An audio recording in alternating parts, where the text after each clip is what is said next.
Hello everyone, welcome to Definite Success Pathshala. मैं आपकी Hindi educator Rupali Verma हमेशा कोशिश करती हूँ कि आपके लिए मुश्किल चीज़ों को आसान करते हुए चलूँ। वैसे तो हिंदी सभी को बहुत आसान लगती है, सब लोग कहते हैं अरे ठीक है पढ़ लेंगे, क्या है, बहुत आसान है। लेकिन जब लिखने की बारी आती है, आंसर्स बनाने की बारी आती है, तब मुश्किलें सामने आती हैं। तो इसीलिए मैंने आपको सिर्फ एग्ज़ाम टाइम में नहीं, इवन जब मैंने एक्सप्लेनेशन स्टार्ट किया था आपका अप्रैल से, तभी मैंने ये सारी चीज़ें आप लोग को क्लियर करी थी कि पूरा एकदम एंड एग्ज़ाम पे जाकर आप प्रैक्टिस करो। उससे अच्छा है थ्रू आउट आपका प्रैक्टिस होनी चाहिए जो है आंसर राइटिंग की। और इसीलिए आंसर राइटिंग के लिए मैंने हमेशा आपको डीपीबीज दी और हमेशा इस चीज़ के लिए इंसिस्ट किया कि इसे आप लिटरली लिख कर ही सॉल्व करो, क्योंकि जितना आप लिखोगे, जितना आप पढ़ोगे, आपके पास उतने ज़्यादा जो है वो थॉट्स आएंगे, आप उन सारी चीज़ों को ज़्यादा अच्छे से समझ पाओगे, बेहतर से बेहतर वर्ड्स आपके पास आएंगे, ताकि आप बहुत अच्छे से उसे इम्प्लीमेंट करो आंसर राइटिंग में। ठीक है, अब बात करते हैं कि जब हमारे एग्ज़ाम की बारी आती है, तो एग्ज़ाम जो हमारा, आप जैसे क्लास 9th ले लो या क्लास 10th ले लो, दोनों के, भाई 10th का बोर्ड एग्ज़ाम है, 9th का इंटरनल एग्ज़ाम होगा, लेकिन पैटर्न सेम है आपका। जो 9th का पैटर्न है वही 10th का, बस सिलेबस अलग अलग है। तो दोनों में आपको ये चीज़ ध्यान रखनी है कि आपके एमसीक्यूज़ और यानी कि बहुविकल्पीय प्रश्न और वर्णनात्मक, ये दोनों आ रहे हैं, यानी कि ऑब्जेक्टिव सब्जेक्टिव दोनों ही आ रहे हैं। क्लास 9th वाले बच्चे जिनके लिए आज मैं ये वीडियो लाई हूँ, थोड़ा ध्यान से सुनिएगा। आपके ऑब्जेक्टिव क्वेश्चंस मैं कंप्लीट करा चुकी हूँ। ठीक है, ध्यान दीजिएगा, एक्सप्लेनेशन के बाद ऑब्जेक्टिव क्वेश्चंस मैंने कंप्लीट करा दिए हैं। अब आप बोलोगे कि अरे मैम आपने तो एक ही बुक कराई। बिल्कुल एक ही बुक से ही आपके पास ऑब्जेक्टिव आने हैं। ठीक है, ध्यान रखिए। आपकी क्लास 9th हिंदी कोर्स ए की जो पहली बुक है क्षितिज भाग 1, सिर्फ और सिर्फ उसी से आपके मल्टीपल चॉइस क्वेश्चंस आएंगे। ठीक है, जो 13 अध्याय हैं उन्हीं में से आएंगे। अब बात करते हैं हम वर्णनात्मक प्रश्नों की। तो वर्णनात्मक प्रश्न आपके पास दोनों बुक से आएंगे। क्षितिज बुक से आने वाले प्रश्न लघु उत्तरीय रहेंगे, जबकि कृतिका बुक से आने वाले प्रश्न आपके दीर्घ उत्तरीय रहेंगे। इसके अलावा लेखन कार्य तो आप जानते हैं एक्सप्लेनेशन में ही देना पड़ता है।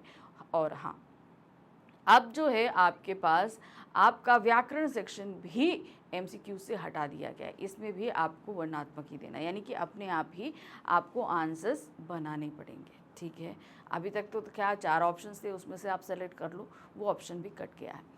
अब जैसे कि हमने बताया कि जो हमने वर्णनात्मक क्वेश्चन शुरू किए वो हमने आपकी क्षितिज बुक से ही शुरू किए। क्षितिज बुक में 13 अध्याय हैं, जिनमें सबसे पहले 6 अध्याय आपके गद्य खंड में आते हैं। तो अभी तक 5 हम अध्याय करा चुके हैं। आज हम गद्य खंड का आखिरी और छठा अध्याय लेकर आए हैं, मेरे बचपन के दिन।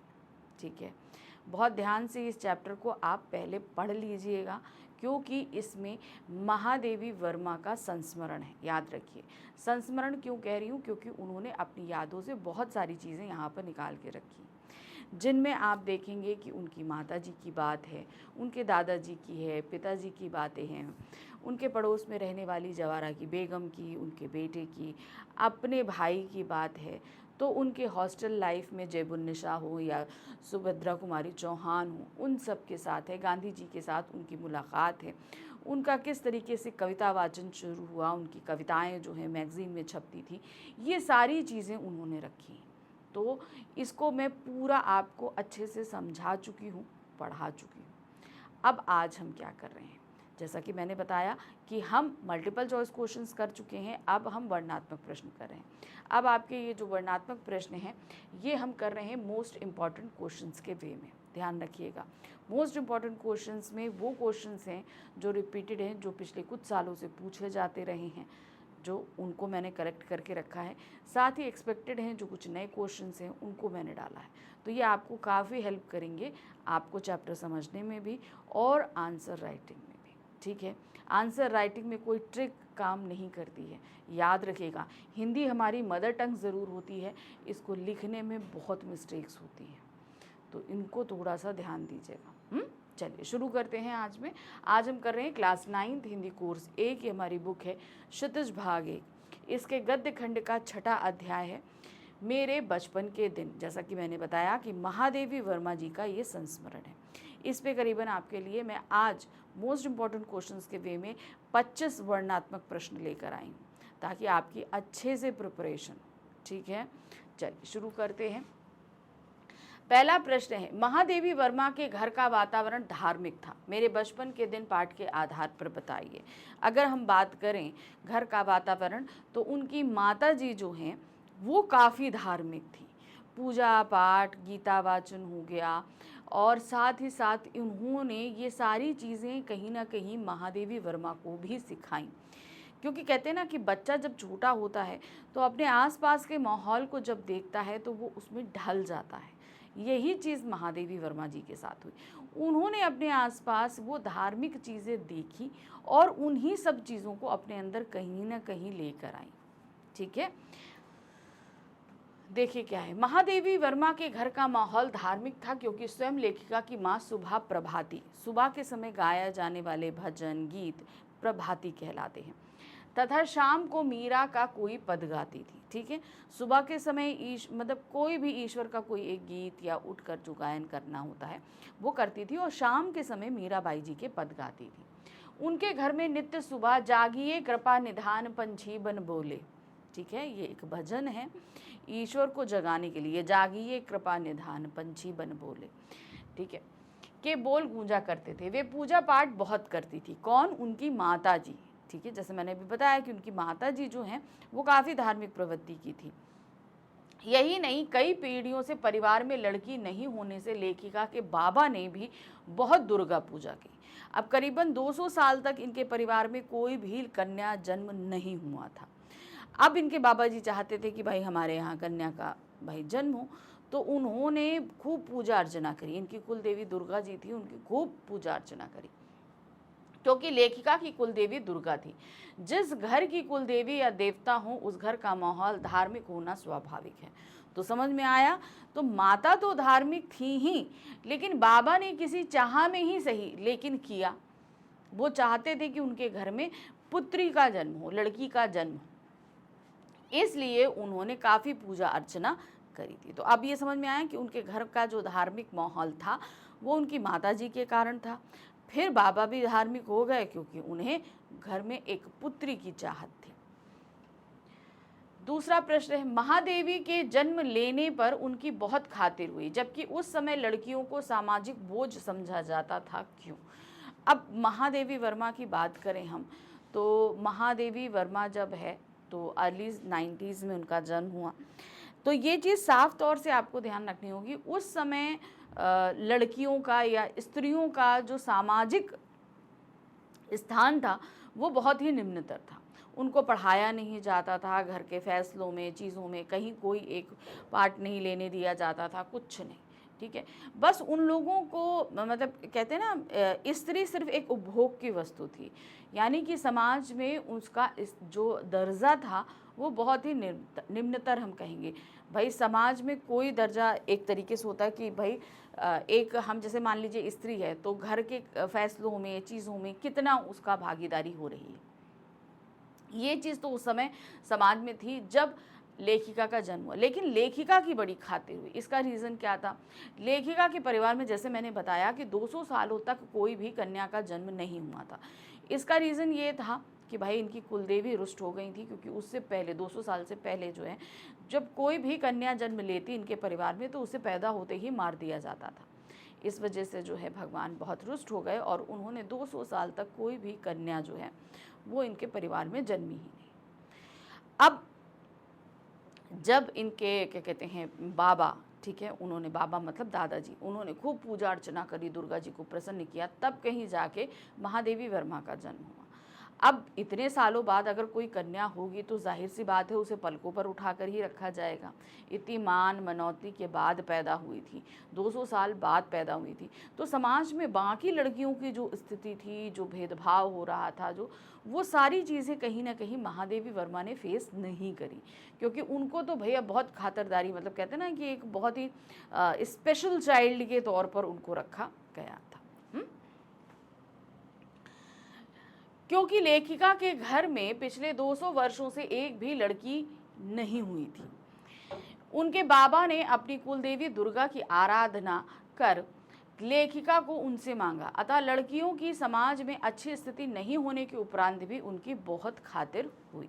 अच्छा, अब एक चीज़ ध्यान रखिएगा, कोशिश आपको ये करनी है, आप लोग क्लास 9th में हैं, अपने आप को थोड़ा सा बांधने की कोशिश करनी है। आपको जितने भी क्षितिज बुक से जितने भी क्वेश्चंस आएंगे उनकी वर्ड लिमिट 25 to 30 ही रखनी है। तो हमेशा अपने वर्ड्स को इस तरीके से इस्तेमाल करिए कि आप अपनी पूरी बात कह भी दें, आंसर भी बहुत प्रभावी रहे और कोई चीज़ छूटे नहीं। ठीक है। अब आते हैं प्रश्न संख्या 3। लेखन कार्य के लिए महादेवी वर्मा को प्रारंभिक प्रेरणा किससे मिली? स्टार्टिंग में उन्होंने सबसे पहले जब लिखना शुरू किया तो इसकी प्रेरणा कहीं ना कहीं उनकी माता जी ने भी दी। ठीक है, देखिए घर में जो उनके पिताजी थे अरबी फारसी जानते थे, माता जी धार्मिक थी, तो घर का माहौल कहीं काफ़ी हद तक पढ़ने लिखने का था, क्योंकि उनकी माता जी ने उनको पंचतंत्र पढ़ना सिखाया। ठीक है, वो चीज़ें। फिर उसके बाद जब ये हॉस्टल गई तो फिर वहाँ सुभद्रा कुमारी चौहान के संपर्क में आई, लेकिन तब तक ये थोड़ा बहुत लिखने लगी थी। जब सुभद्रा जी को पता चला तो उनके लेखन कार्य को भी उन्होंने सुधारा था। ठीक है, तो देखिए क्या है, महादेवी वर्मा को लेखन कार्य के लिए प्रारंभिक प्रेरणा अपनी माँ से मिली, क्योंकि उनकी माँ भी बचपन में लिखती थी। अब हम उस समय की बात नहीं कर रहे हैं, बचपन में जब लेखिका की माँ जब छोटी थी तब वो भी लेखन कार्य किया करती थी। मीरा ने उन्हें विशेष लगाव था, किसको? उनकी माँ को।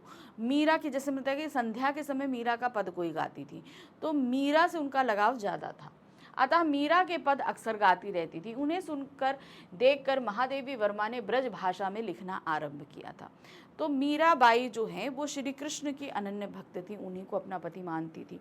तो वैसे तो वो राजस्थान की थी, तो काफ़ी हद तक उनके जो पद हैं वो राजस्थानी भाषा का पुट लिए रहते थे। बेसिक जो लैंग्वेज रहती थी वो राजस्थानी रहती थी, लेकिन उसमें क्या है, ब्रज भाषा का भी मिलाप होता था। अब आप बोलोगे ब्रज भाषा, क्योंकि मीराबाई जब खुद गाया करती थी तो राजस्थानी, लेकिन बाद में वो कहाँ चली गई थी? वृंदावन चली गई थी। तो वृंदावन में जो है ना, धीरे धीरे उनके पदों में ब्रज भाषा आ गई थी। तो वही चीज़ क्या हुई कि जब माता जी इनकी मीराबाई के पद गाती थी, सुनते थी महादेवी वर्मा, तो उन्होंने भी ब्रज भाषा में लिखना शुरू कर दिया था, ब्रज भाषा में लिखना आरंभ किया। परंतु सुभद्रा कुमारी के संपर्क में आने के बाद वह हिंदी खड़ी बोली के लेखन को प्रेरित हुई और उनकी लेखनी में दिन प्रतिदिन निखार आया। तो प्रारंभिक जो एक क्या कहते हैं प्रेरणा है वो माँ से मिली, उसके चलते उन्होंने ब्रज भाषा में लिखना शुरू किया। लेकिन जब वो हॉस्टल पहुंची, यानी कि जब वो क्रॉसवेल्थ कॉलेज पहुंची, तो वहाँ पे जब उनका संपर्क सुभद्रा कुमारी चौहान से हुआ तो उनकी संगत में आकर उन्होंने खड़ी बोली में लिखना शुरू किया। ठीक, नेक्स्ट आते हैं, सुभद्रा कुमारी ने महादेवी वर्मा के लेखन पर क्या प्रभाव डाला? अब जैसे देखिए, जब महादेवी वर्मा क्रॉसवेल्थ पहुंची तो सुभद्रा कुमारी चौहान वहां पर पहले से थी, उनसे 2 साल सीनियर थी और सभी लोग जानते थे कि भाई ये बहुत अच्छा लिखती हैं। भाई कवि सम्मेलन होते थे, कविता वाचन की जो भी चीज़ें होती थी उनमें सुभद्रा कुमारी चौहान का नाम ज़रूर आया करता था। अब जब महादेवी वर्मा पहुंची तो थोड़ा बहुत तो लिख लेती थी, लेकिन जब उन्होंने देखा कि भाई सुभद्रा कुमारी भी लिखती है तो इन्होंने अपना लेखन छुपाना शुरू कर दिया। किसने? महादेवी वर्मा ने। अब किसी तरह सुभद्रा कुमारी चौहान को ये बात पता चल गई। अब उन्होंने देखा तो उनके साथ जो है, अब उन्होंने, कहते हैं ना कि भाई सुभद्रा कुमारी चौहान लेखिका थी, उन्होंने धीरे धीरे इनके लेखन में भी सुधार शुरू किया। क्योंकि भाई देखिए, हम जब स्टार्टिंग में कोई काम शुरू करते हैं तो कहीं ना कहीं हमारे से कोई मिस्टेक्स होती हैं। अब अगर हम अभी देखें, महादेवी वर्मा तो बहुत अच्छा लेखन करती हैं, सुभद्रा कुमारी चौहान का भी उतना ही उम्दा है, लेकिन जब कभी महादेवी वर्मा ने लिखना शुरू किया होगा तो कुछ तो मिस्टेक्स होंगी। उन सभी को सुधारने का काम, सही तरीके से लिखने का तरीका जो है वो सभी महादेवी वर्मा को सुभद्रा कुमारी चौहान ने ही सिखाया था। तो समझ में आया कि सुभद्रा कुमारी चौहान ने क्या किया। महादेवी वर्मा अपनी माँ से प्रभावित होकर ब्रजभाषा में लिखा करती थी, परंतु जब स्कूल के छात्रावास में उन्हें उनके कमरे में सुभद्रा कुमारी जैसी कवित्री मिली तो उन्होंने देखा कि सुभद्रा कुमारी खड़ी बोली में लिख रही हैं। उनसे प्रभावित होकर वे ब्रज भाषा त्याग कर खड़ी बोली में रचनाएं करने लगी। इसके बाद आप और भी यहाँ पर जोड़ सकते हो कि भाई जब क्या कहते हैं, सुभद्रा कुमारी चौहान को जब पता लगा कि महादेवी लिखती हैं तो उनके लेखन कार्य को सुधारने का भी बहुत ज़्यादा जो कार्य है वो सुभद्रा कुमारी चौहान ने ही किया था। अब आगे प्रश्न संख्या 5। क्रॉस वेस्ट गर्ल्स कॉलेज राष्ट्रीय एकता और अखंडता का एक जीवंत उदाहरण था, कैसे? अब क्रॉस वेस्ट कॉलेज से तो हमें लग रहा है कि जैसे ये कोई मिशनरी कॉलेज हो। बात सही है। वहाँ पर क्या था वैसे, क्योंकि देखिए उस समय अंग्रेज़ों का राज्य था। पढ़ाई लिखाई के लिए जो कोई भी उस समय जो भी कॉलेज हैं, ये सारी चीज़ें जो इस्टेब्लिश की गई वो अंग्रेज़ों के द्वारा ही थी। ठीक है, हमारे यहाँ गुरुकुल जो है वो चला करता था पहले, लेकिन धीरे धीरे आज के समय में हम देखें तो गुरुकुल हमें कहीं नहीं मिलता। वो एक मिशनरी कॉलेज जरूर था, लेकिन वहाँ पे सर्वधर्म संप्रदाय जो है वो मान्य था, क्योंकि देखिए सभी की एक ही प्रार्थना होती थी। जो वहाँ पे मेस था वहाँ पर बिना मांस मछली के, बिना लहसुन प्याज के सभी के लिए एक जैसा खाना बनता था, क्योंकि भाई देखिए वहाँ पर हर धर्म के लोग आते थे। वहाँ पे क्रिश्चियंस भी थे, हिंदू भी थे, मुसलमान भी थे, सिख भी थे, सब जैन भी थे, बौद्ध भी थे, सभी तरीके। क्योंकि भाई देखिए आज की तरह जो है ना हर शहरों में जो है कॉलेजेस नहीं होते थे, स्कूल नहीं होते थे, बहुत कम स्कूल और कॉलेजेस अच्छे हुआ करते थे। तो अब जाहिर सी बात है कि मान लीजिए दिल्ली में एक कॉलेज है तो आसपास से बहुत सारे शहरों से, मान लीजिए लखनऊ से है, कानपुर से है, आपका क्या कहते हैं, आप आ जाइए बिहार के साइड में, आसपास के जितने स्टेट्स हैं उन सभी स्टेट से जो हैं लोग वहाँ पर पढ़ने आ जाया करते थे। अब वहाँ पर रहना भी है, खाना भी है, तो इसलिए वहाँ पर इस चीज़ का ध्यान रखा जाता था कि कोई ऐसा काम ना किया जाए कि किसी भी धर्म को ठेस पहुँचे। ये चीज़ मेन ध्यान रखी थी। तो इसीलिए वहाँ पर एक ही प्रार्थना होती थी, किसी एक धर्म को लेकर प्रार्थना, ऐसी प्रार्थना होती थी जो सभी धर्मों में समान रूप से देखी जाए। दूसरी चीज़, खाना भी ऐसा होता था कि सभी के लिए एक जैसा समान रूप से बनता था।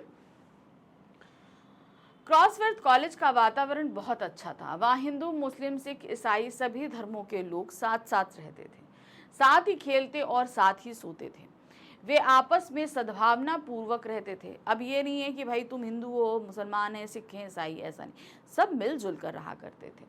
सभी के लिए एक मेस था। मेस मतलब जहाँ पर खाने का प्रबंध होता है, मेस था, जिसमें प्याज भी वर्जित था। अब देखिए क्या होता है कि बहुत सारे लोग प्याज नहीं खाते हैं, तो अब ये हुआ कि जो नहीं खाते हैं तो यही सोचा जाए कि चलो प्याज ना बनाया जाए, बाकी सब लोग तो खा ही लेंगे। तो प्याज भी वर्जित था, यानी कि वहाँ पर लहसुन प्याज के बगैर खाना बनता था। सभी भले ही अलग अलग प्रांतों से संबंध रखती हों और अपनी भाषा बोलती हों, परंतु सबको हिंदी तथा उर्दू पढ़ना अनिवार्य था। अब पढ़ने में भी कहे भाई मान लीजिए आपकी भाषा बंगाली है, पंजाबी है, मराठी है, जो कोई भी हो, लेकिन उस समय भारत में सबसे ज़्यादा प्रभाव हिंदी और उर्दू का था। ये एक लैंग्वेज रख दी गई थी कि ये पढ़ना मैंडेटरी है, ये दो लैंग्वेजेस आपको पढ़नी ही पढ़नी है। सभी एक साथ प्रार्थना करते हैं। उसमें सांप्रदायिक भावना नाम मात्र की नहीं थी। तो सांप्रदायिक भावना नाम मात्र की नहीं, किसमें नहीं थी? प्रार्थना में नहीं थी। वहाँ पर इस तरह की प्रार्थना पढ़ी जाती थी जो सभी धर्मों के लिए मान्य होती थी। ठीक है, अतः उपर्युक्त तथ्यों के आधार पर कह सकते हैं कि क्रॉसवेट गर्ल्स कॉलेज राष्ट्रीय एकता तथा अखंडता का एक जीवंत उदाहरण था। यानी कि वहाँ पर आपको अगर राष्ट्रीय एकता कहें, धर्म कहें, तो सभी मिलजुल कर रहते थे। तो एकता और अखंडता दोनों ही वहाँ पर प्रदर्शित होती है। प्रश्न संख्या 6, महादेवी वर्मा ने किस इच्छा से गांधी जी को कटोरा दिखाया? गांधी जी की क्या प्रतिक्रिया थी? अब देखिए क्या हुआ था, महादेवी वर्मा जब सुभद्रा कुमारी चौहान के साथ लिखने लगी थी, फिर उनकी धीरे धीरे जो क्या कहते हैं कविताएं हैं वो मैगजीन में भी छपने लगी। फिर ये लोग कविता वाचन के लिए भी जाने लगे, कॉलेज से बाहर बहुत जगह पर कविता वाचन होता तो लोग जाते थे। इसमें प्रथम पुरस्कार भी जीते थे। एक बार क्या हुआ, महादेवी वर्मा को पुरस्कार के रूप में एक चांदी का कटोरा मिला। अब वो बहुत खुश थी। जब वो कॉलेज आई तो उन्होंने सुभद्रा कुमारी चौहान को दिखाया, तो उन्होंने कहा कि भाई इसमें तुम हमें खीर बनाकर खिलाना। फिर क्या हुआ, उन दिनों जो है आनंद भवन में महात्मा गांधी आए। अब महात्मा गांधी जी जो है वो स्वतंत्रता के अपने इस मिशन के लिए, भारत को स्वतंत्र कराने के लिए लोगों से चंदा इकट्ठा कर रहे थे, जिसके पास जो होता था वो गांधी जी को दे दिया करता था। लेकिन यहाँ पर जो है महादेवी वर्मा के पास पैसे तो थे नहीं, लेकिन वो इस मंशा से भी नहीं गई थी। वो चूँकि उनको कविता वाचन में चांदी का कटोरा मिला था तो वो बहुत खुश थी। वो भी गई आनंद भवन में गांधी जी से मिलने। अब उन्होंने सोचा कि भाई मैंने इतना अच्छा कविता वाचन किया, मुझे चांदी का कटोरा मिला है, तो मैं जाकर गांधी जी को दिखाती हूँ। वो बहुत प्रसन्नतापूर्वक वहाँ गई और गांधी जी को दिखाया कि भाई मैंने कविता वाचन किया था और मुझे प्रथम पुरस्कार के रूप में चांदी का कटोरा मिला। गांधी जी ने वो कटोरा रख लिया। उन्होंने कहा कि भाई ये देश की सेवा के लिए मैं तुम्हारी तरफ से एक भेंट समझकर इसे रख रहा हूँ। समझ में? वो दिखाने तो गई थी लेकिन सिर्फ अपने कविता वाचन के लिए दिखाने गई थी, लेकिन गांधी जी ने वो कटोरा जो है देश की स्वतंत्रता के लिए उनके दान के रूप में, चंदा के रूप में रख लिया। महादेवी वर्मा ने कटोरा दिखाते हुए गांधी जी से आशा की कि वे कविता जिस पर पुरस्कार मिला है उसके बारे में ज़रूर पूछेंगे। उन्होंने ये सोचा था कि भाई मैं बताऊंगी कि मुझे जो है कविता वाचन के लिए लिखा है, तो गांधी जी ज़रूर पूछेंगे कि भाई कविता कौन सी थी, सुनाओ मुझे। परंतु गांधी जी ने उन्हें निराश किया। उन्होंने कविता के बारे में कोई प्रश्न लेखिका से नहीं किया। अब उन्होंने कटोरा दिखा तो दिया, मगर गांधी जी ने किसी तरह का कोई भी प्रश्न महादेवी वर्मा से नहीं किया कि भाई कौन सी कविता, कैसी कविता, तुम हमें सुनाओ। कोई भी एक प्रश्न नहीं पूछा। उन्होंने कविता सुनाने को लेखिका से नहीं कहा, जिसकी लेखिका को उम्मीद थी। गांधी जी कटोरा हाथ में लेकर बोले, तू देती है इसे? कवयित्री ने निसंकोच व कटोरा गांधी जी को भेंट कर दिया। अब चूंकि वो देश की सेवा के लिए था, गांधी जी मांग रहे थे, तो महादेवी वर्मा कैसे मना कर सकती थी। उन्होंने कहा ठीक है भाई, ले लीजिए। लेकिन हाँ, उनको थोड़ी सी निराशा ज़रूर हुई कि जिस कविता के लिए मुझे कटोरा मिला था, एटलीस्ट गांधी जी एक बार उस कविता के लिए ज़रूर पूछ लेते, लेकिन वो नहीं पूछा, तो वो उनको थोड़ा सा निराश कर गई बात। प्रश्न संख्या 7 है, मिशन स्कूल का वातावरण कैसा था, स्पष्ट कीजिए। देखिए, महादेवी वर्मा का जो एडमिशन क्रॉसवेल्थ कॉलेज में जो हुआ वो 5th क्लास में हुआ, ठीक है, लेकिन उससे पहले इनको मिशन स्कूल में डाला गया था। मिशन स्कूल का वातावरण जो है वो महादेवी वर्मा को पसंद नहीं आया, तो वो स्कूल जाने से मना कर देती हैं, इसीलिए उनको वहाँ से निकालकर क्रॉसवेल्थ कॉलेज में डाला गया था। ठीक है, अब वो मिशन स्कूल का वातावरण क्या था, मिशन स्कूल है, क्रिश्चियन स्कूल है, तो वहाँ का बोलना, उठना, बैठना, सारी चीज़ें जो है वो कहीं ना कहीं मिशनरियों की तरह थी, जो चीज़ हमारी लेखिका को बिल्कुल पसंद नहीं आई। मिशन स्कूल का वातावरण लेखिका के अनुकूल नहीं था, क्योंकि महादेवी ने बचपन से ही संस्कृत पढ़ी थी। अब उनकी माताजी उन्हें पढ़ाती थी, बचपन से संस्कृत पढ़ती थी, और मिशन स्कूल का वातावरण अंग्रेजों के अनुकूल था। मैंने कहा ना भाई, अंग्रेज जब यहाँ आकर बसे तो वो अपनी फैमिलीज़ को भी लेकर आए, उनके बच्चे भी थे, उनकी स्त्रियाँ भी थी। अब बच्चे जब यहाँ आएंगे तो उनको पढ़ने के लिए भी तो प्रबंध करना होगा, तो इसीलिए मिशन स्कूल्स जो हैं यहाँ पर खोले गए थे। फिर धीरे धीरे उसमें भारतीय भी जो हैं वो पढ़ने लगे थे। उच्च वर्ग के जो भारतीय होते थे वो मिशन स्कूलों में पढ़ते थे। अब यही हुआ, महादेवी वर्मा को जब वहाँ कराया गया तो वहाँ का रहन सहन, बोलचाल अंग्रेजी में, वो संस्कृत पढ़ती थी, हिंदी बोलती थी, वहाँ की बोलचाल, वेशभूषा, प्रार्थना सभी कुछ अलग थी, जो महादेवी वर्मा को रास नहीं आया, और उन्होंने मिशन स्कूल नहीं जाने का निर्णय लिया। तो वहाँ गई तो कुछ दिन रही भी वहाँ, मतलब पढ़ी भी, लेकिन उनको वहाँ का वातावरण जम नहीं रहा था। जैसे हमने बताया, बोली हो, प्रार्थना हो, खाना हो, कुछ भी हो, सब कुछ जो है वो उनके रहन सहन के अकॉर्डिंग नहीं था। और अगर महादेवी वर्मा अपने आप को बदलने की भी कोशिश करती तो कोई इंसान पूरी तरीके से तो अपने आप को नहीं बदल सकता, कुछ चीज़ें अडेप्ट कर सकता है, लेकिन सारी चीज़ें नहीं बदल सकता। वही हुआ, वो सारी चीज़ें नहीं बदल पाई, इसीलिए उन्होंने ये तय किया कि अब वो मिशन स्कूल नहीं जाएंगी। भाई पेरेंट्स ने तो बड़ी उम्मीद के साथ किया था। फिर उसके बाद इन्हें क्रॉसवेल्थ कॉलेज में एडमिशन कराया गया था 5th क्लास में। प्रश्न संख्या 8 है, महादेवी वर्मा के साहित्यकार बनने में सहायक तत्वों का वर्णन कीजिए। महादेवी वर्मा बहुत ही लाड प्यार से पली बड़ी, लेकिन उनके एक साहित्यकार बनने की नींव उनके बचपन में ही पड़ गई। वो नींव डाली उनके माताजी ने, क्योंकि कहीं ना कहीं पढ़ाई लिखाई का जो माहौल था वो उन्हें घर से मिला। उनके जो पिताजी अरबी फारसी के ज्ञाता थे, माँ संस्कृत पढ़ती थी, खुद भी लिखती थी, तो एक तरीके से वो जो एक नींव जो थी वो इनकी घर से ही शुरू हुई। फिर उसके बाद जब ये कॉलेज पहुंची तो वहाँ इनको साथ मिला सुभद्रा कुमारी चौहान का, जिसने कह रहे हैं ना कि जो उन्होंने लिखना शुरू किया था उसको तराशने का काम सुभद्रा कुमारी चौहान ने किया। तो एक तरीके से नींव जो पड़ी उसकी इमारत को खड़ा करने में सहायक रही सुभद्रा कुमारी चौहान। महादेवी वर्मा को साहित्यकार बनाने में पारिवारिक परिवेश तथा छात्रावास के वातावरण का अत्यंत महत्वपूर्ण स्थान रहा। पारिवारिक वातावरण भी, ठीक है, परिवार का जो वातावरण था वो भी, और साथ ही साथ जो है वो कॉलेज गई, छात्रावास गई, हॉस्टल गई, वहाँ का वातावरण दोनों ही उनको काफ़ी सहायक रहा। उनके परिवार के प्रत्येक सदस्य सुशिक्षित थे।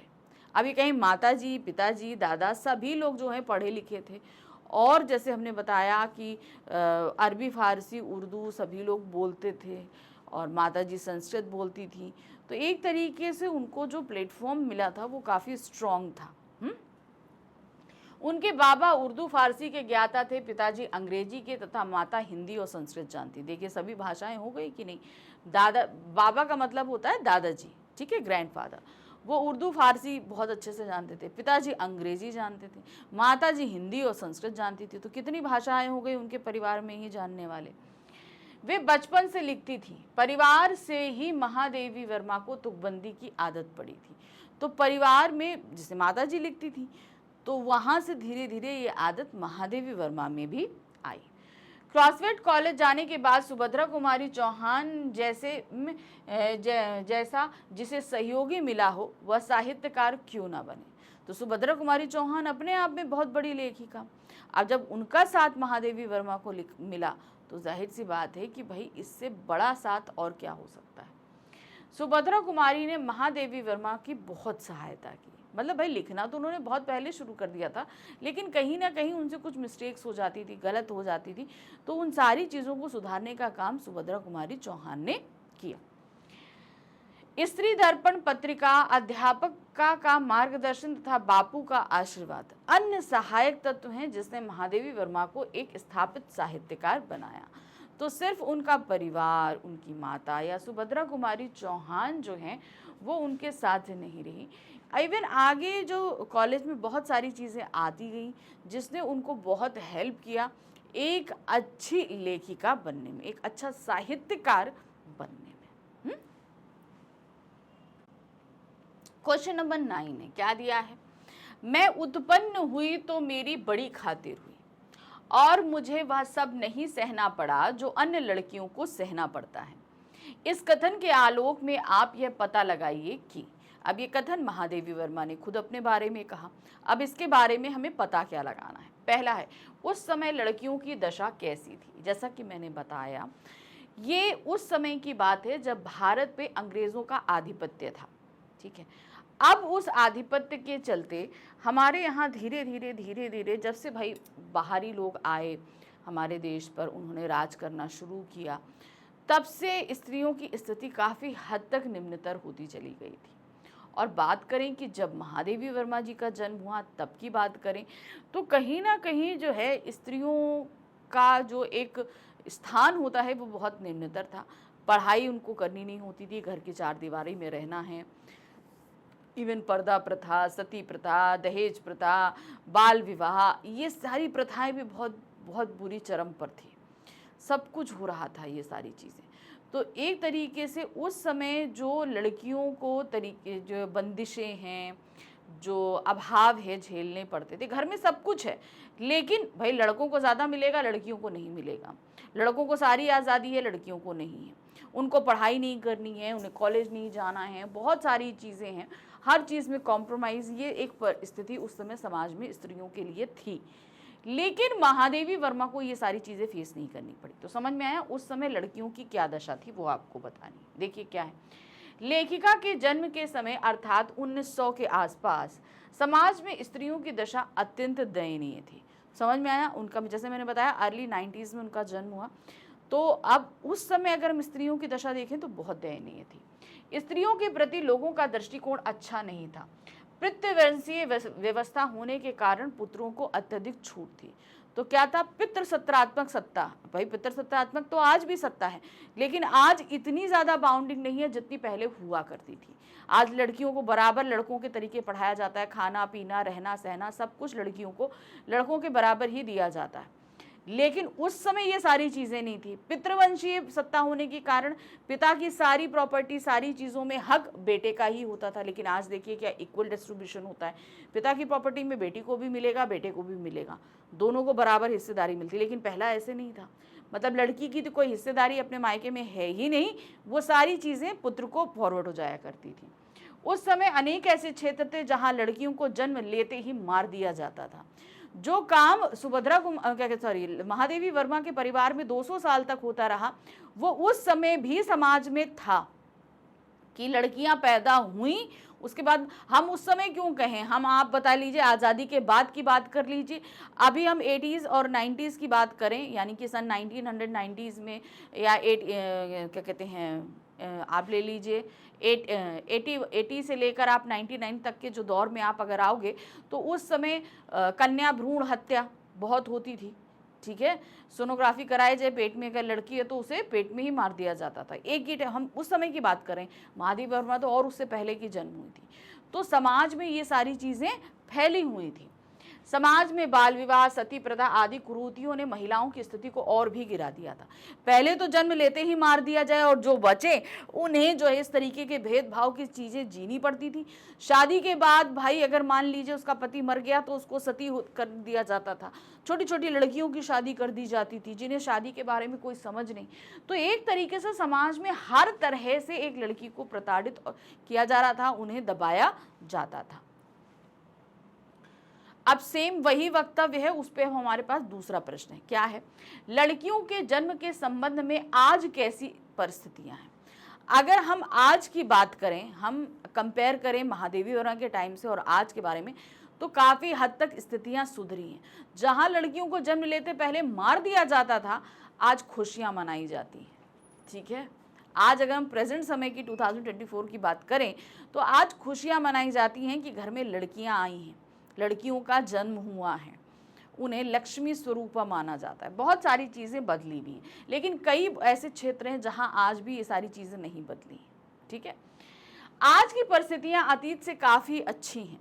लड़कियों के विकास के लिए कई सरकारी गैर सरकारी योजनाएं चलाई जा रही हैं, जैसे कि बेटी बचाओ बेटी पढ़ाओ। ठीक है ना, बेटी पढ़ाओ बेटी बचाओ जैसे बहुत सारे स्लोगन जो है वो ट्रेंडिंग है।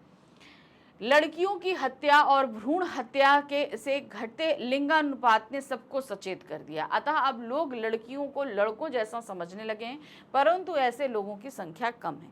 अब बहुत सारे स्टेट ऐसे हैं कि जिन स्टेट्स में लड़कों के मुकाबले लड़कियों का जो रेशियो है वो कम हो गया। अब आप बोलोगे मैम कम हो जाए तो क्या होता है, बहुत कुछ होता है बेटा।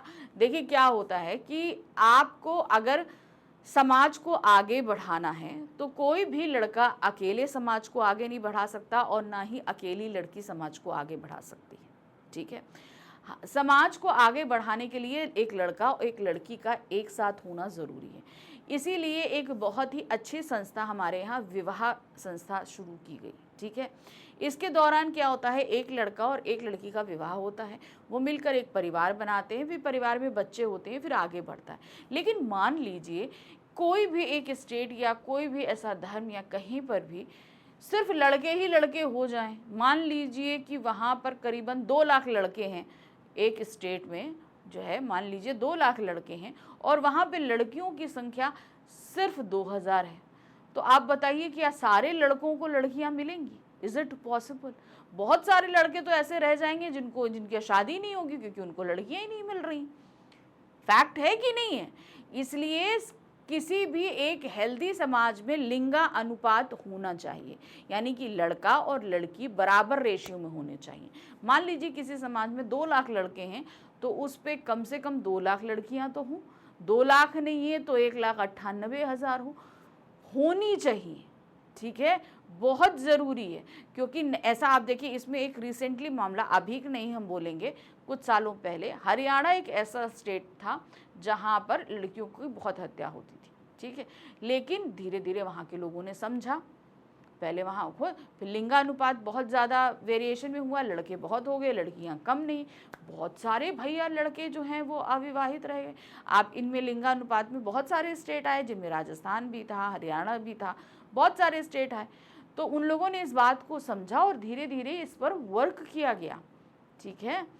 तो अब जैसे भ्रूण परीक्षण जैसा जो एक टेक्नोलॉजी है कि अल्ट्रासाउंड करके जो है ये पता लगाया जाता है कि माँ के पेट में जो पल रहा भ्रूण है वो लड़का है या लड़की है। ये सारी चीज़ें अब एक क्राइम हो गई हैं, आप नहीं पता कर सकते, क्योंकि लोग पता करते थे और गर्भ में ही बच्चे को मार दिया करते थे। अब इसे एक क्राइम घोषित कर दिया गया है, तो भ्रूण परीक्षण जो है अब नहीं होता है।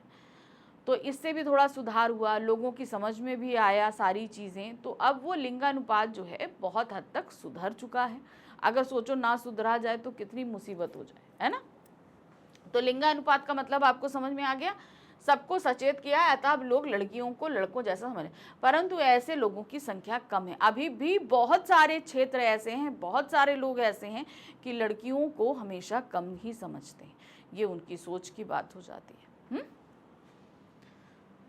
प्रश्न संख्या 10 है, लेखिका ने अपने माँ के व्यक्तित्व की किन किन विशेषताओं का उल्लेख किया है, मेरे बचपन के दिन पाठ के आधार पर बताइए। लेखिका की माँ एक धार्मिक स्त्री थी, पढ़ी लिखी थी, खुद लेखन कार्य करती थी, संस्कारी थी। तो ये सारी चीज़ें जो हैं उन्होंने लेखिका को एक अच्छा सुदृढ़ बनाने में बहुत ज़्यादा हेल्प करी। कैसे हेल्प करी आप देखो, यहाँ पर क्या होता है कि जब माँ, जैसे उनकी माँ थी, धार्मिक प्रवृत्ति की स्त्री थी, सुबह प्रभाती गाना, शाम को मीरा के पद गाना, इसके अलावा वो लेखन कार्य भी किया करती थी, हिंदी और संस्कृत और हिंदी काफ़ी अच्छा जानती थी। तो ये सारी चीज़ें उन्होंने कैरी फॉरवर्ड करी अपनी बेटी में, तभी तो हमें इतनी बड़ी लेखिका मिली कि नहीं मिली। कहते हैं ना, कोई भी चीज़ का बेस हमें बचपन में रेडी करना पड़ता है। तो घर परिवार में देखिए, हमेशा जब भी बच्चे होते हैं तो उनको एक अच्छा इन्वायरमेंट देने की बात करी जाती है, ताकि उनका मेंटल स्टेबिलिटी, उनकी ग्रोथ अच्छी। ये चीज़ महादेवी वर्मा के घर में बहुत हुई, तो इसके चलते उनकी माँ के अंदर काफ़ी विशेषताएं हमें दिखाई पड़ी। चलिए देखिए क्या है। लेखिका ने मेरे बचपन के दिन पाठ में अपनी माँ के अनेक विशेषताओं का वर्णन किया है, जिनमें प्रमुख है, सबसे पहली है धार्मिक प्रवृत्ति। क्या लेखिका की माँ धार्मिक प्रवृत्ति की थी, वे पूजा पाठ बहुत करती थी। जैसे मैंने बताया कि सुबह उठकर प्रभाती गाना, मीरा के पद गाना, वाचन करना, रामायण पाठ करना, गीता पाठ करना, बहुत सारा किया करती थी। तो पता चलता है कि वो धार्मिक प्रवृत्ति की स्त्री थी। दूसरा है संस्कारी और सुसंस्कृत। लेखिका की माँ अत्यंत संस्कारी और सुसंस्कृत थी। गीता में उनकी विशेष रुचि थी। गीता मतलब गीता पाठ। लेखिका को उन्होंने पंचतंत्र पढ़ाना सिखाया तथा घर में हिंदी का माहौल बनाया, जिसका प्रभाव लेखिका पर भी पड़ा। अब लेखिका के जो दादाजी थे वो उर्दू फारसी, पिताजी अंग्रेजी, माताजी हिंदी संस्कृत। तो कहीं ना कहीं घर का एक माहौल जो था वो पढ़ने लिखने का था, सारी भाषाएं थी, सब कुछ था। तो उसमें जो है उन्होंने देखा कि भाई ये सारी चीज़ें, उनकी माता ने ये सोचा कि क्यों नहीं ये मेरी बेटी में भी आए। तो उन्होंने वो धीरे धीरे जो है पढ़ना लिखना सारी चीज़ें अपनी बेटी को भी सिखाया। विभिन्न भाषाओं एवं लेखन कला में दक्ष, ठीक है। अब जैसे मैंने बताया, लिखती भी थी, भाषाएं भी वो जानती थी, हिंदी और संस्कृत, और लिखा भी करती थी ब्रज भाषा में। लेखिका की माँ हिंदी, संस्कृत एवं ब्रज भाषा का ज्ञान था, वे बचपन में लिखा भी करती थी। नेक्स्ट है धार्मिक सहिष्णुता।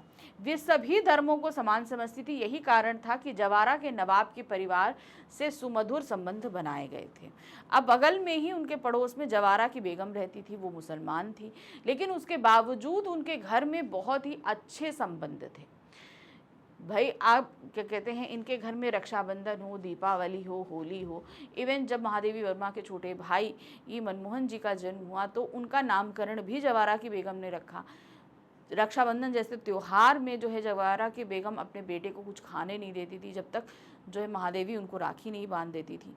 फिर उधर क्या होता था, यहाँ पर घर में जब मान लीजिए वहाँ पर ईद बकरीद हुआ करती थी तो महादेवी के घर में भी उतना ही सेलिब्रेशन होता था, एक त्यौहार जैसा। तो एक सांप्रदायिक सौहार्द का जो माहौल था, धार्मिक सहिष्णु स्त्री के कारण जो थी उनकी माँ, महादेवी वर्मा की, तो वो एक माहौल बना हुआ था, इसलिए जवारा की बेगम जो उनके पड़ोस में रहा करती थी उनके साथ काफ़ी हेल्दी जो है रिलेशनशिप शेयर किया जाता था महादेवी वर्मा के साथ। प्रश्न संख्या 11 है, जवारा के नवाब के साथ अपने पारिवारिक संबंधों को लेखिका ने आज के संदर्भ में स्वप्न जैसा क्यों कहा है? पहले समझिए, उस समय जब जवारा के बेगम के साथ उनके घर के साथ जो है वो लेखिका का किस तरीके का संबंध था। पड़ोस में रहा करती थी, मतलब एक दूसरे के यहाँ आना जाना, खाना पीना, त्योहार मिल बांट कर बनाना, वो तो सारी चीज़ें थी ही थी। इवन जब क्या कहते हैं, हमने देखा कि उन्होंने बताया कि जब इनके छोटे भाई का जन्म हुआ तो उस बच्चे के लिए कपड़े लाने का काम जो है एक पारंपरिक तौर पर घर की कोई स्त्री करती है, तो उन्होंने, उनको ताई कहा जाता था, वो लेकर आई, बेटे का नामकरण किया। अब और महादेवी वर्मा के पिताजी से नेग भी उन्होंने मांगा। तो जो एक सारी परंपराएं जो हैं, सारे तीज त्योहार सब मिलजुल कर मनाया करते थे। लेकिन अगर हम आज के समय में, आज के माहौल में अगर आ जाएं, तो एक धर्म दूसरे धर्म को नीचा दिखाने की बात करता है। लड़ाई झगड़ा, दंगे, मेरा धर्म अच्छा है, तुम्हारे धर्म में ये सारी चीज़ें हैं, एक दूसरे को मारना काटना, दंगे, ये सारी चीज़ें हो रही हैं। तो आज के समय में जो सारी चीज़ें हिंदू मुस्लिम के बीच में देखने को मिलती हैं, वो सारी चीज़ें पहले नहीं थी। आज जितना लड़ाई झगड़ा मार काट हम देखते हैं, पहले लोग इतना मिलजुल कर रहा करते थे। तभी तो कहा जाता था कि भाई विभिन्नता में भी एकता है, सभी धर्म आपस में मिलकर सौहार्द से रहते हैं। लेकिन आज कहीं ना कहीं उसमें धीरे धीरे खटास आती जा रही है। क्योंकि वर्तमान में हिंदू मुस्लिम के नाम पर हमारा समाज विभाजित है, दोनों एक दूसरे के खून के प्यासे हैं। सत्यार्थ में यह सांप्रदायिक सद्भाव एक स्वप्न बनकर रह गया है, जबकि लेखिका के समय में हिंदू मुस्लिम मिलकर रहते थे, दोनों एक दूसरे के त्योहारों में बढ़ चढ़कर हिस्सा लेते थे, अर्थात सांप्रदायिक वैमनस्यता नहीं थी। लेखिका ने ठीक ही लिखा है, वह सपना सत्य हो जाता तो भारत की कथा कुछ और होती। यानी कि जिस तरीके से हिंदू मुस्लिम के रिश्ते पहले, जैसे मान लीजिए महादेवी वर्मा और जवारा के परिवार के बीच में संबंध थे, अगर ऐसा ही संबंध बना रहता तो आज भारत की स्थिति कुछ और होती। भाई ये सौहार्द बना रहता तो भारत पाकिस्तान नहीं बढ़ता, भारत पाकिस्तान बांग्लादेश एक ही देश हुआ। भाई बंटवारे का तो मेन रीज़न ही था ये सांप्रदायिकता, धर्म के आधार पर किया गया था कि सभी लोग पाकिस्तान चले जाएं, सभी हिंदू भारत में रहें। तो अगर वो बंटवारा नहीं होता तो भारत की आज दशा कुछ होती, बंटवारा नहीं होता तो शायद इतने मनमुटाव हम लोगों के बीच में नहीं हो रहे होते। तो एक तरीके से कुछ कदम ऐसे गलत उठाए गए जिनकी वजह से आज भी जो है हम भुगत रहे हैं। नेक्स्ट आते हैं प्रश्न संख्या 12, महादेवी वर्मा और सुभद्रा कुमारी की मुलाकात और मित्रता का वर्णन अपने शब्दों में करिए। महादेवी वर्मा और सुभद्रा कुमारी चौहान की मुलाकात क्रॉसवेल कॉलेज में हुई, जब लेखिका का वहां पे एडमिशन 5th क्लास में कराया गया। उस समय सुभद्रा कुमारी चौहान उनसे 2 साल सीनियर थी, यानी कि वो 7th में रही होंगी, और इनकी रूममेट थी ये, ठीक है। एक रूम में 4 लड़कियां रहा करती थी, तो उसमें एक में तो महादेवी वर्मा थी और उसी बाकी बची 3 लड़कियों में एक थी सुभद्रा कुमारी चौहान। सुभद्रा कुमारी चौहान जो है तब तक पूरे कॉलेज में काफ़ी अच्छी लेखिका के रूप में एस्टेब्लिश हो चुकी थी। ये सभी लोग उन्हें एक अच्छी लेखिका के रूप में जाना करते थे। तो ये तो उनकी मुलाकात वहाँ पे हुई। फिर दूसरी चीज़ उन्होंने पूछी है कि मित्रता का वर्णन कीजिए। तो सभी लोग तो ये जानते थे कि सुभद्रा कुमारी चौहान बहुत अच्छा लिखती हैं, लेकिन जब ये देखा कि महादेवी वर्मा ने कि सुभद्रा कुमारी हमारी क्लासमेट है और बहुत अच्छा लिखती हैं, महादेवी वर्मा भी लिखा करती थी, तब तक लिखने लगी थी, लेकिन उन्होंने सारी चीज़ें छुप छुप के करना शुरू किया, क्योंकि उन्हें लगता कि भाई इतनी बड़ी लेखिका के सामने मेरा लेखन क्या है। तो वो सुभद्रा कुमारी चौहान से सब कुछ छिपाती थी। लेकिन भाई एक दिन पता चल गया सुभद्रा कुमारी चौहान, उन्होंने पूरे कॉलेज में बता दिया कि भाई ये भी लिखती है, ये भी लिखती है। फिर धीरे धीरे इनकी मित्रता हुई। फिर लेखन, अब सुभद्रा कुमारी चौहान अच्छा लिखा करती थी, महादेवी वर्मा ने अभी अभी लिखना शुरू किया था, तो उनके लेखन में कुछ ना कुछ मिस्टेक हुआ करती थी और अभी तक ये ब्रजभाषा में लिख रही थी। जब सुभद्रा कुमारी चौहान के संपर्क में आई तो इन्होंने अपनी भाषा खड़ी बोली करी। लेखन में जो कुछ मिस्टेक हुआ करती थी सुभद्रा कुमारी चौहान इनको बताती थी, वो उन मिस्टेक्स को सुधारा करती थी। तो इस तरीके से दोनों मिलकर फिर जो है कवि सम्मेलनों में जाने लगी, दोनों की कविताएं जो है स्त्री दर्पण में छपने लगी। तो बहुत सारी ऐसी चीज़ें थी जिससे इनकी धीरे धीरे मित्रता बढ़ती गई। जब लेखिका का दाखिला क्रॉसवेल गर्ल्स कॉलेज में कराया गया तो वहाँ हॉस्टल में जो कमरा मिला उसमें सुभद्रा कुमारी पहले से ही रह रही थी। जैसे मैंने बताया कि एक रूम में 4 लड़कियां रहा करती थी, तो उसमें एक लड़की कौन थी? सुभद्रा कुमारी चौहान भी थी। वे महादेवी वर्मा से 2 साल सीनियर थी जो कविता लिखा करती थी। महादेवी वर्मा को भी बचपन से लिखने का शौक था, पर वह छिप छिपा कर लिखती थी, क्योंकि वो जानती थी कि भाई सुभद्रा कुमारी तो बहुत अच्छा लिखती है, तो वो कहीं ना कहीं छिप कर लिखा करती थी। उसने सुभद्रा के पूछने पर लिखने से तो मना कर दिया। सुभद्रा कुमारी चौहान ने पूछा कि भाई तुम भी लिखती हो, तो महादेवी वर्मा मना कर दिया कि नहीं मैं नहीं लिखती। पर सुभद्रा द्वारा तलाशी लेने पर बहुत कुछ निकल आया। जब सुभद्रा कुमारी चौहान ने पहले तो महादेवी वर्मा से पूछा कि भाई तुम लिखती हो, तो महादेवी वर्मा ने मना कर दिया कि भाई मैं नहीं लिखती हूँ। फिर उन्होंने ली तलाशी में सारी चीज़ें सामने आ गई कि भाई ये तो बहुत अच्छा लिखती है। यह देख सुभद्रा ने महादेवी के बारे में सबको छात्रावास में बता दिया। इसके बाद दोनों में मित्रता हो गई। सबको बताया, फिर एक साथ मिलकर कविता लेखन करना, सब कुछ करना, कविता वाचन करना, सभी कुछ हो गया। तो एक बहुत अच्छी मित्रता दोनों के साथ हो गई थी। महादेवी को काव्य रचना में प्रसिद्धि दिलाने में काव्य सम्मेलनों ने किस तरह बढ़ावा दिया, पठित पाठ के आधार पर बताइए। जैसे मैंने बताया कि जब सुभद्रा कुमारी चौहान से उनकी मित्रता हो गई तो धीरे धीरे उनके लेखन में सुधार होना शुरू हुआ। सुधार हुआ तो स्कूल के मतलब उस समय शहर में बहुत सारे कवि सम्मेलन हुआ। आजकल देखिए ये ट्रेंड नहीं है, क्योंकि आजकल मनोरंजन के बहुत सारे तरीके आ गए। ऐसा भी नहीं है कि अब होते नहीं, होते हैं, कम होते हैं, लेकिन पहले बहुत हुआ करते थे। तो इन सारी जगहों पर ये लोग कविता वाचन के लिए जाया करती थी। सुभद्रा कुमारी चौहान और महादेवी दोनों लोग मिलकर जाया करते थे। तो इन कवि सम्मेलनों में अपनी कविता सुनाने, अपनी बारी आने का वो बहुत बेसब्री से इंतजार करती थी। जब आता था तो वो सुनाते भी बहुत अच्छे थे। इससे क्या होता है कि धीरे धीरे उनके लेखन में सुधार हो। एक होता है ना हमारे अंदर कॉन्फिडेंस डेवलप होने लगता है।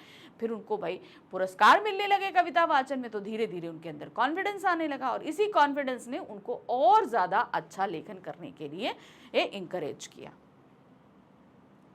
क्रॉसवेल कॉलेज में पढ़ते हुए महादेवी वर्मा और सुभद्रा कुमारी कविताएं लिखा करती थी।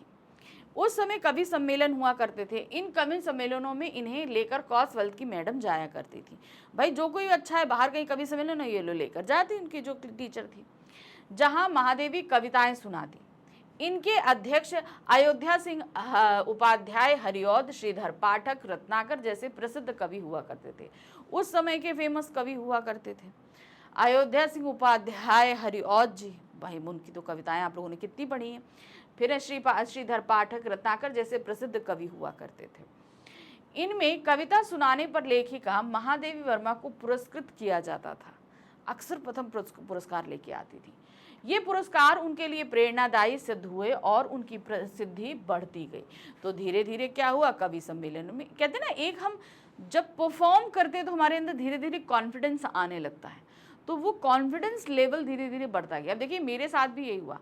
पढ़ाती मैं बहुत टाइम से रही, लेकिन इस तरीके से ऑनलाइन कैमरा फेस करना इतना इजी नहीं था। स्टार्टिंग में मुझे थोड़ा हेजिटेशन थी, लेकिन अब देखिए हम काफ़ी अच्छे से कर लेते हैं। तो हम जिस फील्ड में जाते हैं, धीरे धीरे वहाँ पर हमारी हेजिटेशन दूर होती है और हम अच्छे से कर पाए। जब फर्स्ट टाइम मैंने पढ़ाना शुरू किया था, तो आई थिंक उस टाइम मैंने ग्रेजुएशन में कर रही थी।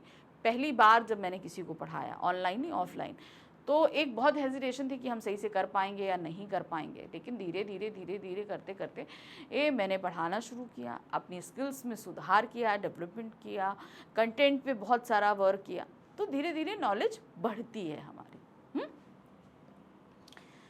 चलिए अब आ गए हम नंबर 14 पे। जवारा के नवाब की बेगम ने सांप्रदायिक सौहार्द फैलाने की दिशा में अनुकरणीय उदाहरण प्रस्तुत किया है। कैसे? मेरे बचपन के दिन पाठ के आधार पर बताइए। जवारा की बेगम एक मुसलमान थी, उसके बावजूद एक हिंदू परिवार जो कि महादेवी वर्मा का परिवार था, उनके साथ बहुत ही अच्छे संबंध थे। वो उनके रीति रिवाजों, उनकी परंपराओं की बहुत इज्जत करती थी। इसीलिए जब महादेवी वर्मा के घर एक पुत्र जन्म हुआ, यानी कि उनके छोटे भाई का जब जन्म हुआ, तो एक जो है ताई की हैसियत से उन्होंने सारी ही रीति रिवाजों को निभाया। इवन अपने देवर से नेक, यानी कि महादेवी वर्मा के पिताजी से नेक तक की डिमांड करी। तो वो एक सांप्रदायिक सौहार्द उन्होंने फैलाई। चाहती तो भाई तुम दूसरे धर्म के, हम दूसरे धर्म के, हम नहीं मानते, हम नहीं करते, लेकिन ऐसा तो नहीं हुआ। उन्होंने बड़े अच्छे से एक उस परिवार के साथ अपने संबंध बना कर रखे। एक उनके घर के त्योहारों को में भी वो हिस्सेदारी करती थी। रक्षाबंधन जैसे त्यौहार की अगर बात करें तो हमने पढ़ा भी उसमें कि अपने बेटे को तब तक कुछ खाने नहीं देती थी जब तक महादेवी वर्मा उनको राखी नहीं बांध देती थी, है ना। वो सारी चीजें। जवारा के नवाब की बेगम उसी कंपाउंड के एक बंगले में रहती थी जिसमें महादेवी वर्मा का परिवार था। उसी कंपाउंड के एक बंगले में उनका परिवार भी रहा करता था, जिसमें लेखिका का परिवार रहता था। वह हिंदू मुसलमान का भेद माने बिना बच्चों से स्वयं को ताई कहने के लिए कहती थी। पहली चीज तो यही शुरू करी, जैसे आजकल हम लोग आंटी अंकल कहते हैं, नहीं। अब चूंकि महादेवी वर्मा से वो बड़ी थी तो उन्होंने कहा कि भाई मुझे ताई कहो। ताई कौन होता है आप लोगों को पता है ना। जैसे आपके पापा हैं तो आपके पापा के जो बड़े भाई होंगे वो ताऊ जी कहलाएंगे और उनकी वाइफ ताई कहलाएंगी, ठीक है ना। तो अपने आप को ताई कहलाने का तात्पर्य क्या है, एक तरीके से अनकहा ही संबंध बन जाना। उनके बच्चे लेखिका की माँ को चची जान कहते थे। अब जवारा की बेगम के जो बच्चे थे वो महादेवी वर्मा की माँ को क्या कहते थे, चची जान। चची मतलब होता है चाची, ठीक है। अब आपके पिताजी के जो छोटे भाई होंगे उनकी वाइफ को आप लोग चाची बोलते हैं और उनको चाचा बोलते हैं। तो इस तरीके से संबंध बनाना घर में। वे अपने इकलौते लड़के के हाथ पर रक्षाबंधन की राखी बंधवाती और लेखिका को लरिया या कुछ उपहार देती। अब जैसे एक ट्रेडिशन है कि भाई रक्षाबंधन में लड़की को उपहार देना पड़ता है, वो उपहार दिए जाते थे। इसी तरह वह हिंदू त्योहारों को भी उतनी ही खुशी से मिलजुल कर मनाती जितना कि ईद या मुहर्रम को। उनका व्यवहार सांप्रदायिकता के मुंह पर तमाचा था, यानी कि जो लोग हिंदी मुसलमान करते हैं, एक दूसरे के बीच नफरत पैदा करते हैं, ऐसे लोगों के मुंह पे तमाचा था कि भाई संबंध हम खुद भी सुधार सकते हैं, इस तरीके से सुधारे जा सकते हैं। इस तरह उन्होंने अनुकरणीय उदाहरण प्रस्तुत किया, ऐसा उदाहरण जिसका अनुकरण दूसरे लोगों को करना चाहिए, सीखना चाहिए। ऐसा एक उदाहरण जवारा की बेगम ने प्रस्तुत किया था। प्रश्न संख्या 15 है, उस समय विद्यालयों का वातावरण आज के वातावरण से किस तरह अलग था, मेरे बचपन के दिन पाठ के आधार पर बताइए। उस समय आजकल क्या है ना, देखिए हम लोग अगर बात करें तो आजकल जो है सिर्फ पढ़ाई और एक्टिविटीज़ पे ज़्यादा फोकस होता है। एक कहते हैं ना सांप्रदायिक सौहार्द, मिलजुल कर रहना, एक दूसरे को, बच्चों को इनकरेज करने वाली जो बात होती थी, भाई एक सीनियर स्टूडेंट जो है जूनियर को इनकरेज करे, वो सारी बात हुआ करती है। आजकल क्या है, कंपटीशन है, हमें तुमसे आगे निकल जाने वाला जो भाव होता है वो आजकल के माहौल में हम ज़्यादा देखते हैं। उस समय विद्यालयों में सांप्रदायिकता नहीं थी, यानी कि धर्म को लेकर एक दूसरे से किसी तरह का कोई भेदभाव नहीं था। विभिन्न धर्मों के छात्र छात्राएं साथ साथ पढ़ते थे, वे अपनी अपनी भाषा में बात करते थे, एक ही मेस में खाते थे, एक ही प्रार्थना में शामिल होते थे। पर आज विद्यालयों का वातावरण वैसा नहीं है। अब यहाँ जाति, धर्म, संप्रदाय, भाषा, क्षेत्र आदि के आधार पर अलगाव देखा जा सकता है। जैसे कि मैंने बताया कि एक जो कंपटीशन की भावना जो अंदर आई है ना, उसने कहीं ना कहीं ये सारी चीज़ों को एक कहते हैं ना हवा दी है, जिसे हम जाति पाति, ऊंच नीच, धर्म, ये सारी चीज़ों को एक तरीके से बढ़ावा देने का काम किया है। प्रश्न संख्या 16 है, जैबुन्निसा कौन थी, वह महादेवी की मदद कैसे करती थी। अब जैसे मैंने बताया कि जब महादेवी वर्मा हॉस्टल पहुंची तो उन 4 लड़कियों में से एक रूममेट उनकी थी सुभद्रा कुमारी चौहान। वो उनसे 2 साल सीनियर थी, तो जाहिर सी बात है कि पढ़ते पढ़ते वो आगे लेखिका से 2 साल पहले ही कॉलेज छोड़ देंगी। उन्होंने जब छोड़ दिया तो उनकी जगह पर एक मराठी लड़की आई थी जिसका नाम था जैबुन्निसा। ठीक है, वो मराठी बोलती थी। और जब उसने देखा कि महादेवी वर्मा इतनी अच्छी कवयित्री हैं, इतना अच्छा लिखती हैं, तो कहीं ना कहीं उसने जो है महादेवी वर्मा की मदद करने की ठानी। और वो क्या करती थी, उनके स्टडी टेबल को सही कर देना, बेड को सही कर देना, सारे सामान को व्यवस्थित कर देने जैसा काम किया करती थी। जेबुन्निसा कोल्हापुर से आई मराठी लड़की थी जो महादेवी के कमरे में रहने आई थी, क्योंकि सुभद्रा छात्रावास से जा चुकी थी। तो जब सुभद्रा कुमारी चौहान चली गई तो भाई जाहिर सी बात है, रूम में एक बच्चा अगर चला जाएगा तो दूसरा बच्चा वहां पर रखा जाएगा। तो वो थी जेबुन्निसा। जेबुन महादेवी की डेस्क साफ कर देती थी, उनकी पुस्तकें ढंग से रख देती थी। इससे महादेवी को कविता लेखन के लिए कुछ और समय मिल जाया करता था। तो बहुत सारा ऐसा समय उनका जो अरेंजमेंट में या व्यवस्था करने में जो जाता था, महादेवी वर्मा का बचता था, और महादेवी वर्मा वो सारा काम टाइम जो है वो लेखन में निकालती थी। इस तरह वह महादेवी की मदद करती थी। प्रश्न संख्या 17 है, सुभद्रा कुमारी ने महादेवी की काव्य प्रतिभा को निखारने में कैसे मदद करी? अब बताइए, जैसे मैंने अभी आपको कई बार बता दिया ये चीज। सुभद्रा कुमारी चौहान बहुत पहले से लिखा करती थी। महादेवी वर्मा ने अब भी लिखना शुरू किया था, वो भी ब्रजभाषा में लिखती थी। ब्रजभाषा जो है वो थोड़ा सा लोगों के इसको आप लोगों ने भी ब्रजभाषा में पढ़ा है, तो आप लोगों ने वो देखा हो ना, रसखान जी के जो सवैये पढ़े वो ब्रजभाषा में। ठीक है, अब बाकी आप आ जाइए खड़ी बोली में। आप जैसे आगे बढ़ते जाओगे तो धीरे धीरे, जैसे कैदी और कोकिला है वो खड़ी बोली में है, तो खड़ी बोली हमें क्या है ना, ज़्यादा आसानी से समझ में आती है। लेकिन ब्रजभाषा को समझने में, अवधि भाषा को समझने में थोड़ा ज़्यादा, अवधि भाषा ज़्यादा टफ है, फिर ब्रजभाषा उससे लोअर है, फिर खड़ी बोली ज़्यादा। आजकल जो है ज़्यादातर जो लोग हैं वो खड़ी बोली में ही लिखा करते हैं। तो खड़ी बोली थोड़ी ज़्यादा आसान है, लोगों में बहुत आसानी से प्रसारित होती है, लोगों को अच्छे में समझ में आती है।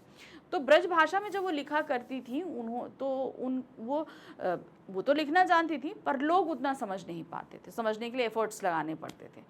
तो उन्होंने जब देखा कि सुभद्रा कुमारी खड़ी बोली में लिखती हैं, तो धीरे धीरे इन्होंने भी खड़ी बोली में लिखना शुरू किया, और इसमें मदद करी सुभद्रा जी ने। क्योंकि सुभद्रा जी को जब से ये चीज़ पता चली कि महादेवी जो है वो लेखन कार्य करती हैं, तो उन्होंने महादेवी के लेखन कार्य को हमेशा पढ़ा, जो गलतियां थी उन्हें सुधारा, उन्हें इंकरेज किया। एक होता है ना कि हमें कोई प्रोत्साहन दे कि नहीं तुम कर सकते हो। अब चूंकि वो तो हॉस्टल में रह रही थी तो घर का इंकरेजमेंट तो मिलता नहीं, तो वहाँ पे इंकरेज करने का काम सुभद्रा कुमारी चौहान ने किया। उन्हें एक बहुत बड़ी लेखिका बनाने, कवयित्री बनाने में महादेवी वर्मा को सुभद्रा कुमारी चौहान का बहुत बड़ा हाथ है। सुभद्रा कुमारी और महादेवी वर्मा छात्रावास के एक ही कमरे में रहती थी। सुभद्रा उनसे 2 साल बड़ी थी और कविता लेखन में प्रसिद्ध थी। महादेवी को अब तक ब्रजभाषा में लिखती थी। सुभद्रा कुमारी को देखकर खड़ी बोली में लिखने लगी। दोनों एक साथ कविताएं रचती। इससे महादेवी की काव्य प्रतिभा निखरती गई। दूसरे को जब हम देखते हैं तो हमें अपनी गलतियां भी समझ में आती हैं, और उन गलतियों को महादेवी वर्मा ने सुधारा, और इवन सुभद्रा जी ने भी उनकी बहुत मदद करी। प्रश्न संख्या 18 है, महादेवी देवी की रुचि लेखन में उत्पन्न करने में उनकी माँ का योगदान था, स्पष्ट कीजिए। जैसा कि हमने बताया कि उनकी माँ जो है वो लेखन कार्य किया करती थी। पहले वो लेखन कार्य किया करती थी, क्योंकि वो खुद हिंदी और संस्कृत अच्छे से जानती थी। भाई मीराबाई के पद हो जो ब्रजभाषा और राजस्थानी में हुआ करते थे, गीता का पाठ हो, चाहे और महाकाव्य हो, उन सारे पाठों को पढ़ती थी। अब अगर हम जैसे रामायण की बात करें तो वो अवधी भाषा में लिखी गई, ठीक है। गीता की बात करें तो वो भी संस्कृत भाषा में लिखी गई है। तो मतलब अलग अलग तरीके से जो ये भाषाओं का इस्तेमाल किया गया है, उनका अच्छा ज्ञान जो है उनकी माँ रखती थी, और इसी ज्ञान को उन्होंने महादेवी वर्मा को भी दिया। उन्होंने स्टार्टिंग में जहाँ महादेवी वर्मा को गीता पाठ कराया, पंचतंत्र पढ़ने को दिया, मीरा के पद सुनाए, भजन कीर्तन किया, तो धीरे धीरे इन सभी की तरफ महादेवी का रुझान बढ़ा, और आगे चल के उन्होंने लिखना शुरू किया। तो एक तरीके से उनके अंदर इस लेखन और पाठन का जो बीज है वो बोने का काम शुरू किया उनकी माँ ने। उसे काट छाट बढ़ाकर आज सुधारने का काम किया सुभद्रा कुमारी चौहान ने। महादेवी की मां हिंदी संस्कृत की जानकार थी। वे पूजा पाठ करने वाली धार्मिक विचारों की महिला थी। महादेवी उनके साथ पूजा पर बैठती और ध्यान से सुनती। उनकी माँ मीरा के पद गाती थी। इसे सुन सुनकर महादेवी ने भी ब्रज भाषा में लिखना शुरू कर दिया। इस तरह उनकी माँ का विशेष योगदान रहा। तो माँ को उन्होंने देख के ब्रज भाषा में लिखना शुरू कर दिया था। प्रश्न संख्या 19 है, क्रॉसवेल गर्ल्स कॉलेज का वातावरण पढ़ाई के लिए आदर्श था, पठित पाठ के आलोक में बताइए। देखिए वहां पर किसी तरह का कहते हैं ना जो माहौल था वो सभी लोग मिलजुल कर रहते थे। हाँ, कोई भी ऊंच नीच जाति धर्म भेद भाव नहीं था। एक साथ रहना, एक साथ पढ़ना, एक साथ खाना। ये इन्वायरमेंट ऐसा है कि ये हमेशा आपको पढ़ने के लिए इंकरेज करे। जब एक आसपास हमें सारी चीज़ें शांत दिखेंगी तो मन अपने आप पढ़ाई में लगेगा। अब मान लीजिए घर में बहुत कॉलेज में बहुत सारी पॉलिटिक्स चल रही है, लड़ाई झगड़ा चल रहा है, तो पढ़ाई में आपका मन नहीं, क्योंकि आप तो वहाँ पर पढ़ने के लिए बिजी रहोगे, है ना, देखने के लिए बिजी रहोगे, पढ़ोगे हो ही नहीं। तो वहाँ का वातावरण बिल्कुल ही पढ़ाई के लिए अनुकूल था। क्रॉसवेल कॉलेज का वातावरण बहुत अच्छा था।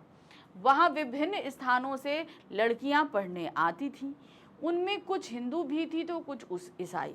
यहाँ धर्म या क्षेत्र के स्थान पर कोई भेदभाव नहीं था।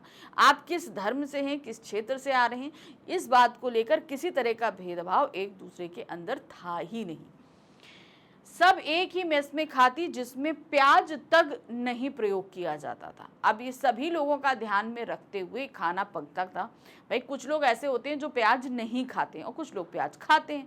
जो लोग प्याज खाते हैं अगर उन्हें प्याज ना भी दिया जाए तो कोई मुश्किल नहीं है, और जो नहीं खाते हैं उनको दिया जाए तो वो खाएंगे नहीं। तो यही कोशिश की गई सभी के मन का खाना बने। तो नॉनवेज तो छोड़िए भाई, क्योंकि वहाँ पे देखिए ईसाई भी थी, मुसलमान लोग भी थे जो कि नॉनवेज खाते। तो नॉनवेज तो बहुत दूर की बात है, इवन प्याज तक नहीं बनता था, क्योंकि हिंदू धर्म के जो लोग थे उनमें से बहुत सारे लोग प्याज नहीं खाते थे, इसलिए प्याज का भी निषेध था।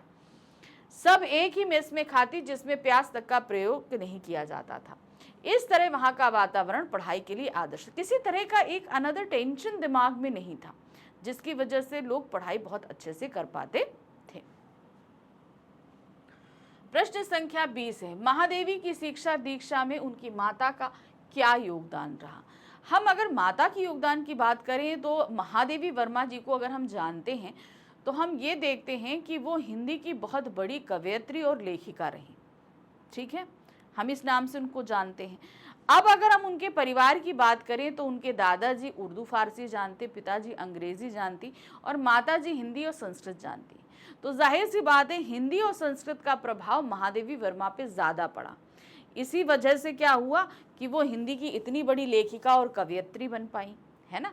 तो माँ ने बहुत बड़ा योगदान दिया है अपनी बेटी को शिक्षा देने में। दूसरा, दीक्षा की बात करें तो धार्मिक कर्मकांडों की जानकारी, धार्मिक रुझान, ये सारी चीज़ें जो हैं वो उनकी माता ने ही उनके अंदर भरा। महादेवी की शिक्षा दीक्षा में उनकी माता का विशेष योगदान रहा। वह हिंदी भाषी घर से आई थी। उन्होंने महादेवी को पंचतंत्र पढ़ना सिखाया। वे धार्मिक विचारों वाली महिला थी। उनके साथ बैठते बैठते महादेवी ने संस्कृत सुनाना समझना शुरू किया। ठीक है, तो उन्होंने धीरे धीरे, चूँकि हिंदी तो हम क्या है, हमारी भाषा है तो हम हिंदी ज़्यादा अच्छे से समझ लेते हैं, लेकिन दूसरी भाषाओं को सीखने के लिए थोड़ा एफर्ट्स लगाने पड़ते हैं। तो संस्कृत जो है इनकी माँ अच्छे से जानती थी, तो वो भी धीरे धीरे महादेवी वर्मा को उन्होंने सिखाया। इस तरह उनकी पढ़ाई की शुरुआत माँ से ही कराई गई। तो आप मानिए कि पहली बार उनका एडमिशन 5th क्लास में ही मिशन स्कूल में हुआ, जहाँ उन्होंने जाने से इनकार कर दिया। फिर बाद में 5th क्लास में क्रॉसवेल में, यानी कि उससे पहले की पूरी पढ़ाई उनके घर पर ही हुआ करती थी। ठीक है, नहीं मानते हो ना। तो अब ये सारी जिम्मेदारी ज़्यादातर माँ के ऊपर आती है कि माँ इस चीज़ को ध्यान दे कि सारी अच्छे से पढ़ाई लिखाई हो, और वो करती थी। प्रश्न संख्या 21 है, महादेवी के परिवार में कौन कौन सी भाषाएं बोली जाती थी, महादेवी पर किस भाषा का असर हुआ। अब जैसे मैंने बताया, उर्दू, फारसी, अंग्रेजी, हिंदी, संस्कृत, ये 5 भाषाएं उनके घर में थी। उनके दादाजी यानी कि बाबा जो हैं वो उर्दू और फारसी बहुत बड़े ज्ञाता थे उसके। पिताजी अंग्रेजी बहुत अच्छी जानते थे, माताजी हिंदी और संस्कृत अच्छे से जानती थी। इस तरीके से दादाजी ने चाहा कि भाई उर्दू फारसी चाहें, तो एक मौलवी जी आने लगे पढ़ाने के लिए, जिसको देखकर लेखिका जो है चारपाई के नीचे घुस जाती थी, वो ना पढ़ी। फिर क्या हुआ, हिंदी क्या कहते हैं, हिंदी संस्कृत उनकी माताजी ने ही उन्होंने पढ़ाई। तो ज़्यादा जो असर पड़ा वो था उनकी माताजी की सिखाई गई भाषा, जो थी हिंदी और संस्कृत। महादेवी के परिवार में उनके बाबा फारसी और उर्दू के ज्ञाता थे, जबकि उनके पिताजी अंग्रेजी पढ़ी थी। हिंदी का वातावरण तो तब बना जब उनकी माँ जबलपुर से आई, तो घर में अंग्रेजी उर्दू फारसी सब जानते थे, लेकिन हिंदी का इतना प्रचलन नहीं था। जब इनकी माता जी ब्याह करके जबलपुर से यहाँ आई, ठीक है, जबलपुर से कहाँ आई, महादेवी के घर में, दादाजी के घर में ब्याह कराई, तब उनके घर में हिंदी का प्रवेश हुआ। वे हिंदी संस्कृत की जानकार थीं। उनके सानिध्य के कारण महादेवी वर्मा पे हिंदी का असर हुआ और वे पंचतंत्र सीखने लगी। तो माँ का असर ज्यादा पड़ा बेटी पर। प्रश्न संख्या 22 है, महादेवी वर्मा के बाबा की सोच समाज के अन्य पुरुषों से किस तरह अलग थी? अब देखिए क्या है, अगर हम 90s की बात करें, 1900 के समथिंग स्टार्टिंग में, तो अगर 20वीं सेंचुरी की स्टार्टिंग की अगर हम बात करें, 20वीं सदी की, तो उस समय लड़कियों की स्थिति समाज में बहुत खराब थी। हर कोई ईश्वर से, अगर उनके घर में कोई भी प्रेग्नेंट है तो यही मानता था कि भाई मेरे को लड़का दे दो, लड़का दे दो, लड़का दे दो। लेकिन बाबा ने जो है खास तौर से पूजा अर्चना करके लड़की की मांग करी। अब इसका रीजन भी ये था कि उनके परिवार में 200 साल तक किसी लड़की का जन्म नहीं हुआ था, तो वो चाहते थे कि भाई मेरे परिवार में लड़की का जन्म हो, तो इसलिए उन्होंने करी, बहुत पूजा अर्चना की। तो बाकी लोग, जहां पूरा संसार लड़के के पीछे पागल था, वो चाहते थे कि मेरे घर में लड़की का जन्म हो। तो बाकी लोगों की सोच से उनकी सोच बहुत अलग थी। महादेवी के बाबा की सोच समाज के अन्य पुरुषों से बिल्कुल अलग थी। अन्य लोग जहां कन्या के पैदा होते ही उसे मार देते थे, वहीं महादेवी के बाबा ने उनके पालन पोषण का पर ध्यान दिया और पढ़ा लिखा कर विदुषी बनाया। ठीक है, जन्म से लेकर उनके भरण पोषण, उनकी परवरिश तक में बहुत बड़ा योगदान। जहां पर लड़कियों को कुछ भी आप मतलब सिर्फ इनिशियल ज़रूरत खाना पीना बस ठीक है, लेकिन यहाँ पढ़ाया लिखाया, समाज में एक ओहदा दिलाया, ये सारा काम उनके बाबा जी ने रखा। अन्य पुरुषों से उनकी सोच बिल्कुल अलग थी। प्रश्न संख्या 23 है, कल्पना के आधार पर बताइए कि लड़कियों की संख्या कम होने पर भारतीय समाज का रूप कैसा होगा।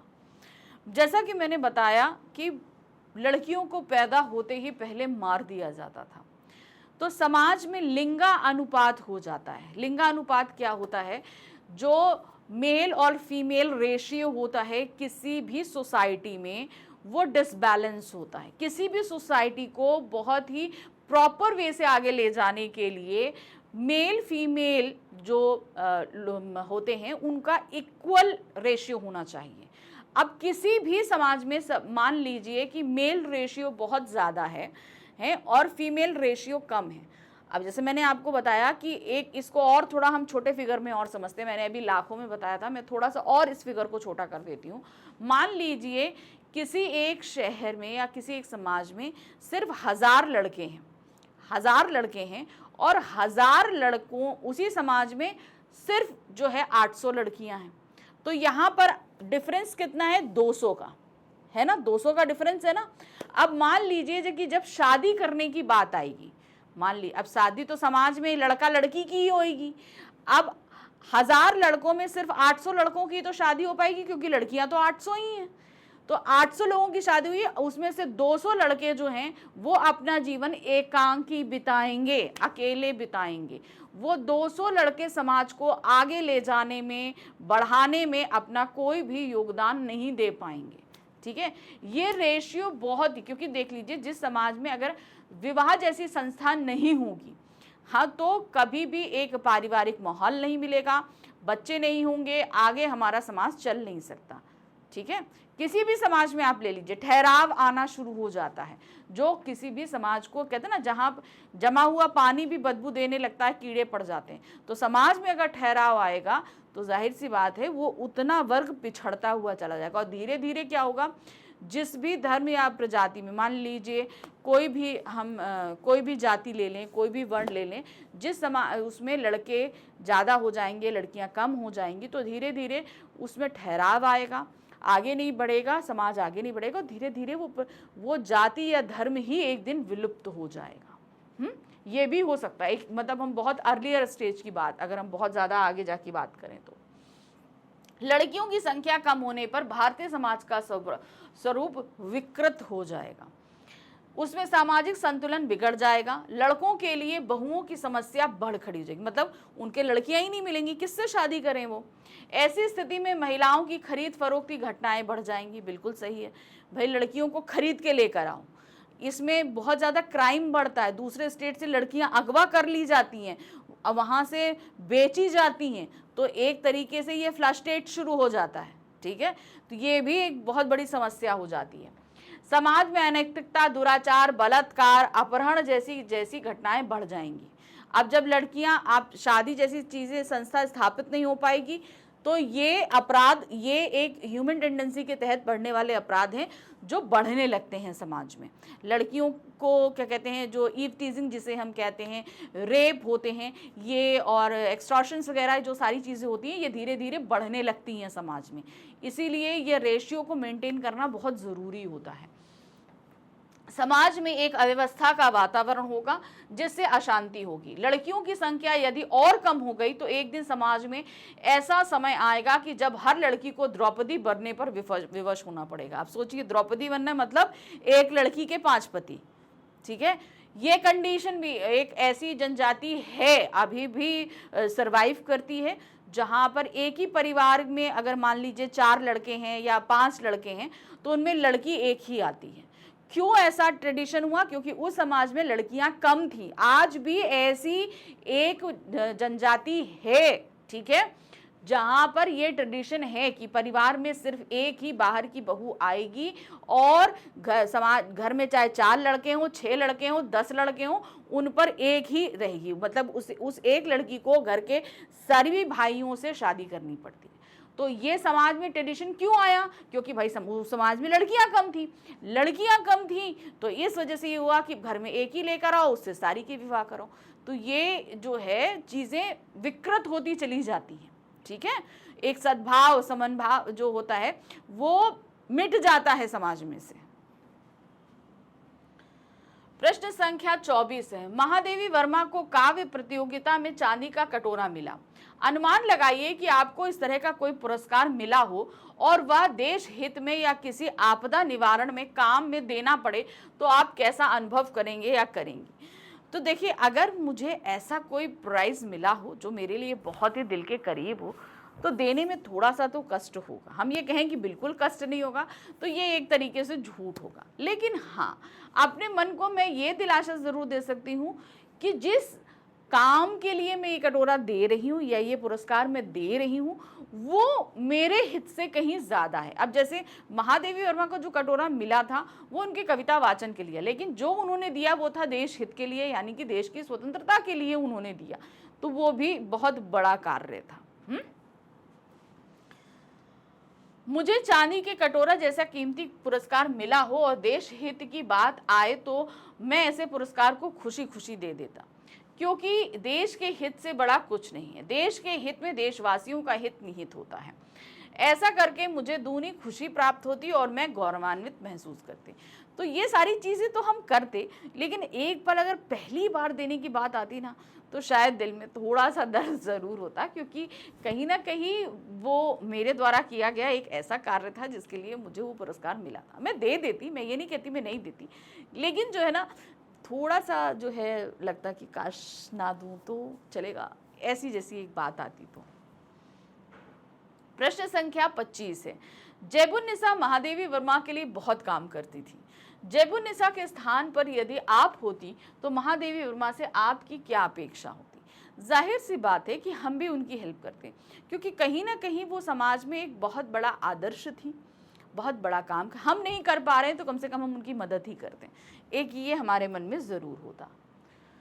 जैबुन्निसा के स्थान पर अगर मैं महादेवी के लिए कुछ काम करती तो मैं संबंधों के आधार पर उनसे अपेक्षा करती। अगर मैं नौकरानी के रूप में उनकी सहायता करती तो उनसे मजदूरी के साथ साथ प्रेम और आदर की अपेक्षा करती। मतलब मैं आपकी मदद कर रही हूँ तो मैं आपसे भी सम्मान चाहती हूँ। अगर सखी के रूप में उनकी सहायता करती तो बस उनसे प्रेम और स्नेह चाहती। यदि उनकी प्रशंसिका या कनिष्ठ साथिन के रूप में सहायता करती तो कभी कभी उनसे कविता भी सुन लेती और पढ़ाई में सहायता भी लेती। अब मैंने अलग अलग रूप में बताया कि अगर मैं इस रूप में उनकी मदद करती तो वो मेरे साथ क्या अपेक्षा कैसे रहती। मैं हमेशा उनसे एक अच्छी उम्मीद ही करती, क्योंकि मैं भी कहीं ना कहीं उनकी बहुत ज़्यादा हेल्प कर रही थी ये उनके कामों में। ठीक है, चलिए इस तरीके से ख़त्म हुए हमारे इस पार्ट के सभी प्रश्न, जो मैंने आपको काफ़ी अलग अलग तरीके से प्रश्न बताए। तो थोड़ी सी प्रैक्टिस कर लीजिएगा, बहुत ज़्यादा हेल्प मिलेगी आपको एग्ज़ाम में। और इस तरीके से हमारा ये चैप्टर ख़त्म हुआ। अब हम मिलेंगे अपने नेक्स्ट चैप्टर में। तब तक उस चैप्टर को आप अच्छे से पढ़ कर रखिए ताकि उन पर हम क्वेश्चन भी अच्छे से कर सकें। चलिए मिलते हैं अगली बार। Thank you for watching, bye bye.